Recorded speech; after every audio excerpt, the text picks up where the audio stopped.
নমস্কার, নিউজ আর প্রাইম নিউজে সবাইকে স্বাগত। আমি রয়েছি আপনাদের সাথে মীনাক্ষী। চোখ রাখছি খবরে। ধর্মীয় ও সাংস্কৃতিক পরিমণ্ডলে এক নতুন সংযোজন। বিশালগড়ে নবনির্মিত দক্ষিণেশ্বরী কালী মন্দিরের আনুষ্ঠানিক উদ্বোধন করলেন ত্রিপুরার মুখ্যমন্ত্রী অধ্যাপক ডাক্তার মানিক সাহা।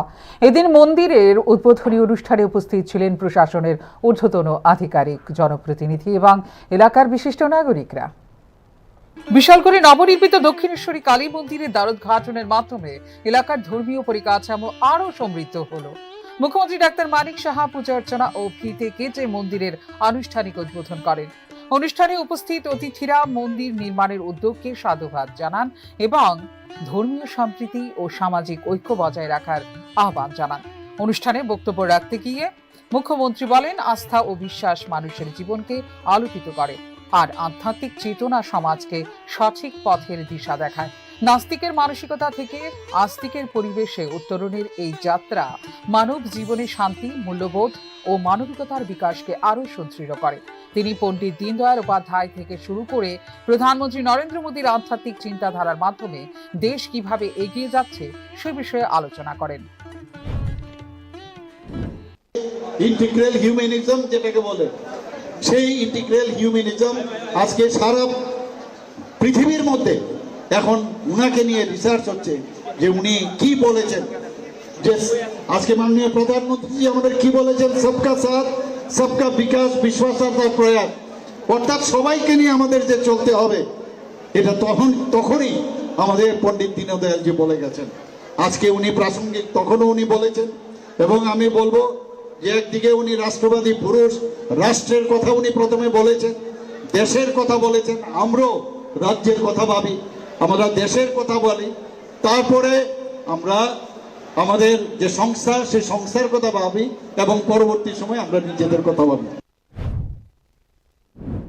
উদ্বোধনী অনুষ্ঠান উপলক্ষে মন্দির প্রাঙ্গণে ভক্তদের ব্যাপক সমাগম লক্ষ্য করা যায়। স্থানীয়রা আশাবাদী এই মন্দির ভবিষ্যতে এলাকার অন্যতম ধর্মীয় ও দর্শনীয় কেন্দ্র হিসেবে গড়ে উঠবে। ফিউরো রিপোর্ট, নিউজ নাও।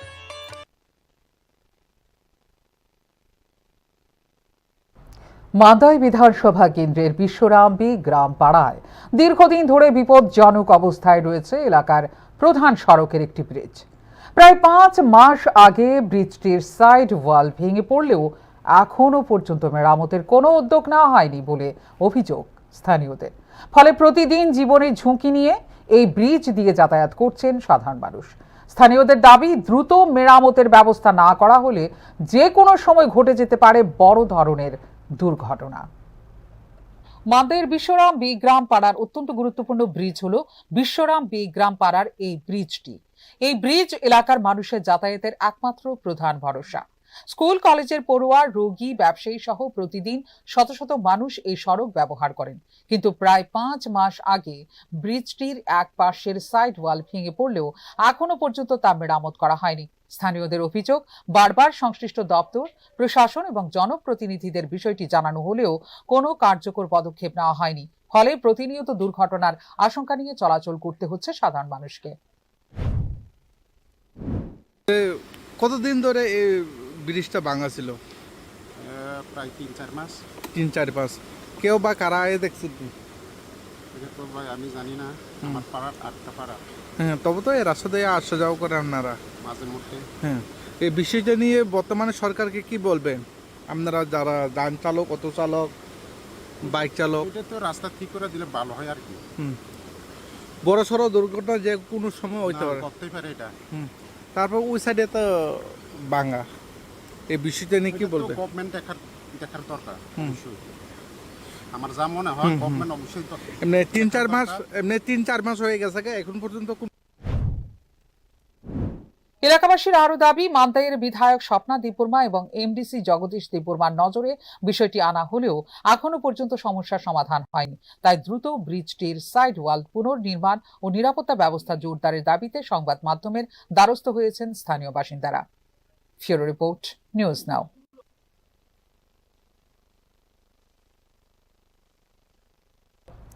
অপহরণের শিকার এক স্কুল ছাত্রীকে বাংলাদেশ থেকে উদ্ধার করে পরিবারের হাতে তুলে দিল রাজ্য পুলিশ। মুখ্যমন্ত্রী ডাক্তার মানিক সাহার হস্তক্ষেপ ও আরক্ষা দপ্তরের তৎপরতায় এই উদ্ধার অভিযান সফল হয়েছে বলে জানিয়েছে পরিবারটি। মুখ্যমন্ত্রী সহ শাসক দলের মণ্ডল কর্মকর্তাদের সহযোগী ভূমিকায় ধন্যবাদ জানিয়েছেন পরিবার। 12 জুন আগরতলা থেকে অপহৃত হয়েছিল এক স্কুল ছাত্রী। ঘটনার পরপরই বিষয়টি প্রশাসনের নজরে আনা হলে মুখ্যমন্ত্রী ডাক্তার মানিক সাহা নির্দেশে পুলিশ তদন্ত শুরু করে। তদন্তের সূত্র ধরে বাংলাদেশে অবস্থানরত ওই ছাত্রীকে শনাক্ত করা হয় এবং প্রয়োজনীয় আইনি ও প্রশাসনিক প্রক্রিয়া সম্পন্ন করে তাকে নিরাপদে উদ্ধার করা হয়। অপহরণের 4 দিন পর 16 জুন সেই স্কুল ছাত্রীকে তুলে দেওয়া হয় তার পরিবারের হাতে। বুধবার ছাত্রীর বাড়িতে গিয়ে পরিবারের সদস্যদের সঙ্গে সাক্ষাৎ করেন মণ্ডল সভাপতি শ্যামল দে ও এলাকার কাউন্সিলর। তারা পরিবারের খোঁজ খবর নেন এবং প্রশাসনের পক্ষ থেকে সব ধরনের সহযোগিতার আশ্বাস দেন। এদিকে মেয়েকে ফিরে পেয়ে স্বস্তি প্রকাশ করেছেন পরিবারের সদস্যরা।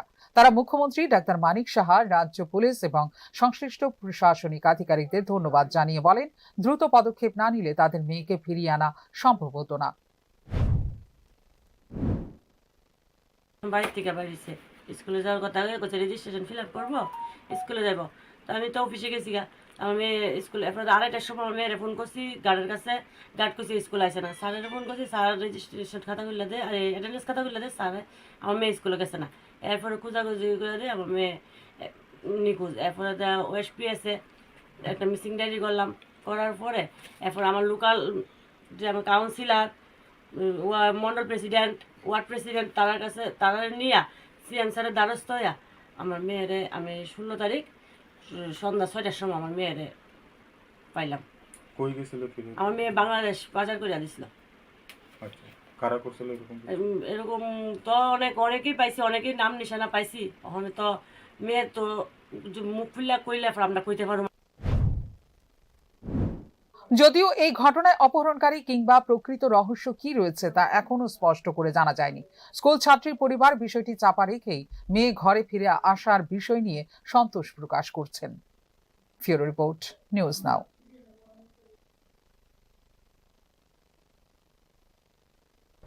মাদক নেশার ভয়ানক প্রভাবে ক্ষতিগ্রস্ত হচ্ছে যুব সমাজ।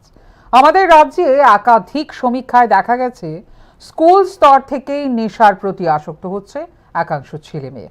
পরিস্থিতি পরিবর্তনে শিক্ষক শিক্ষিকাদের নিয়ে এক বিশেষ কর্মশালা অনুষ্ঠিত হলো আগরতলার প্রজ্ঞা ভবনে।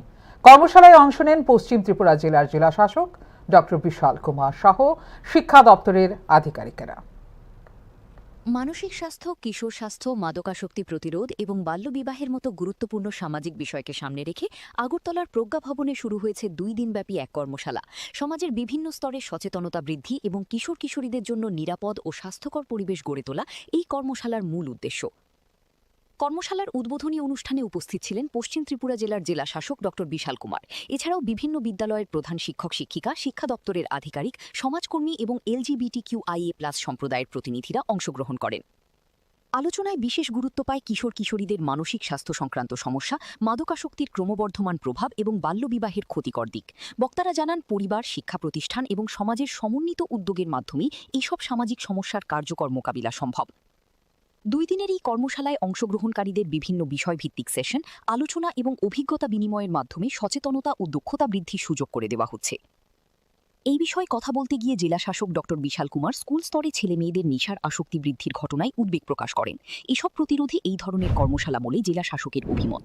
ना जाए, साथ ही साथ कैसे उन बच्चों को अपने साथ दिया जाए टीचरों के साथ, कि बच्चे ड्रॉप आउट्स ना हो। ड्रॉप आउट्स बच्चे ही ज़्यादातर देखा गया है कि लड़कियां जो ड्रॉप आउट हो जाती हैं वो चाइल्ड मैरिजेस में जाती हैं।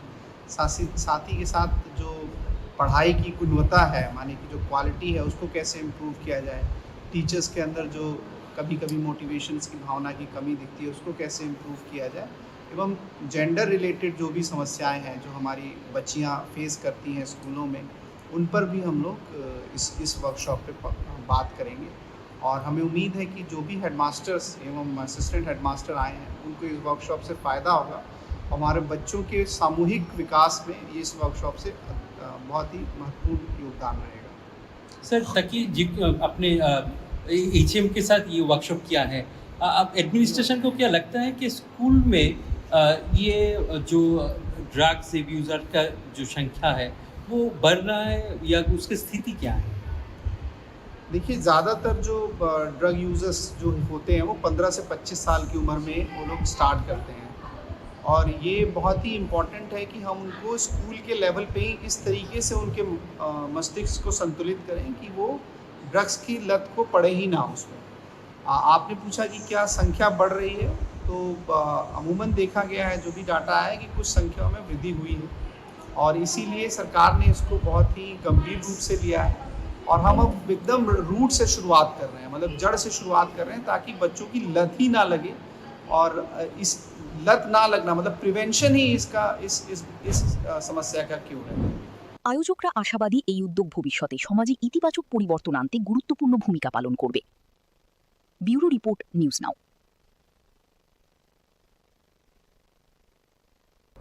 সীমান্ত রক্ষার পাশাপাশি মানবিক দায়বদ্ধতার নজির গড়ল বিএসএফ। বুধবার তেলিয়ামুড়ার খাসিয়া মঙ্গলস্থিত বিএসএফ সেক্টর হেড অফিসে জওয়ানদের উদ্যোগে অনুষ্ঠিত হয় এক স্বেচ্ছায় রক্তদান শিবির। উপস্থিত ছিলেন বিএসএফ এর ডিআইজি টিএনএস রেড্ডি, অন্যান্য ঊর্ধ্বতন আধিকারিক, চিকিৎসক এবং খোয়াই জেলা হাসপাতালের প্রতিনিধিরা। বুধবার তেলিয়ামুড়ার খাসিয়ামঙ্গলস্থিত বিএসএফ সেক্টর হেড অফিসে আয়োজিত হয় এক স্বেচ্ছায় রক্তদান শিবির। সমাজের প্রয়োজনে এবং মানবিক দায়িত্ববোধ থেকে এই কর্মসূচির আয়োজন করে বিএসএফ। রক্তদান শিবিরে বিএসএফের ৭০, ১০৪, ১৭৩ এবং ১৫৪ নম্বর ব্যাটালিয়নের জওয়ানরা স্বতঃস্ফূর্তভাবে অংশগ্রহণ করেন এবং বিপুল উৎসাহের সঙ্গে রক্তদান করেন। অনুষ্ঠানে উপস্থিত ছিলেন বিএসএফের ডিআইজি টিএনএস রেড্ডি, ১০৪ ব্যাটালিয়নের কমান্ডেন্ট চন্দ্রকান্ত উপাধ্যায়, চিকিৎসক এসকে মৌলা, খোয়াই জেলা হাসপাতালের চিকিৎসক এবং বিএসএফের অন্যান্য আধিকারিকরা। শিবিরে বক্তব্য রাখতে গিয়ে ডিআইজি টিএনএস রেড্ডি রক্তদানের গুরুত্ব তুলে ধরেন।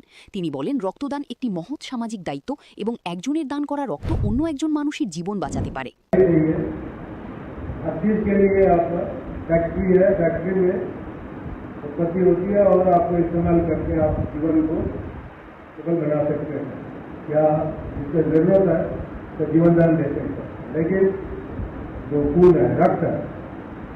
इसका कोई फैक्ट्री नहीं है, न बन पाएगा। इसके लिए हर इंसान एक फैक्ट्री है, तो आप सब एक फैक्ट्री है, अलग अलग एक फैक्ट्री है। मैंने समझा। তিনি সকলকে নিয়মিত রক্তদানে অংশ নেওয়ার আহ্বান জানান এবং সমাজের কল্যাণে এগিয়ে আসার বার্তা দেন। বিএসএফ জওয়ানদের এই মানবিক উদ্যোগ উপস্থিত সকলের প্রশংসা কুড়িয়েছে। ব্যুরো রিপোর্ট, নিউজ নাও।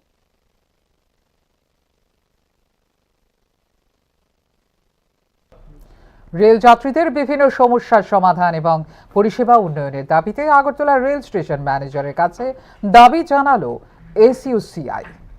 এক প্রতিনিধি দল মঙ্গলবার আগরতলা রেল স্টেশন ম্যানেজারের নিকট একটি স্মারকলিপি প্রদান করেন। স্মারকলিপিতে ট্রেনে বগির সংখ্যা বৃদ্ধি, যাত্রী পরিষেবার মান উন্নয়ন, টিকিট সংক্রান্ত সমস্যার সমাধান, স্টেশনে পরিকাঠামোগত উন্নয়ন সহ মোট 7 দফা দাবি উত্থাপন করা হয়।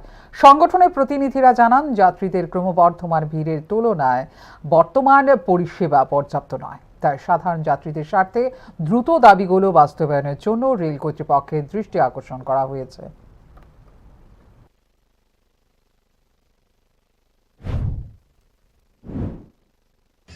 আমরা স্টেশন ম্যানেজারের মাধ্যমে আমরা পাঠিয়েছি। আমাদের দাবিগুলি হচ্ছে আগরতলা থেকে করিমগঞ্জ এবং আগরতলা থেকে সাবরুম যে লোকাল ট্রেন তার বগি সংখ্যা বাড়ানো, আগরতলা করিমগঞ্জের ক্ষেত্রে অন্তত 15টা বগি এবং সাবরুমের ক্ষেত্রে 10টা বগি, এবং এখান থেকে যে নারিঙ্গি যে ট্রেনটা যাচ্ছে প্রতিদিন ত্রিপুরা রাজ্যের প্যাসেঞ্জারদের সরাইঘাট এবং নর্থ ইস্ট দিল্লি এবং কলকাতার যে 2টা সুপারফাস্ট ট্রেন সেটা ধরার সুবিধার্থে ট্রেনটাকে এক্সটেন্ড করে কামাখ্যা পর্যন্ত নিয়ে যাওয়ার আমরা দাবি।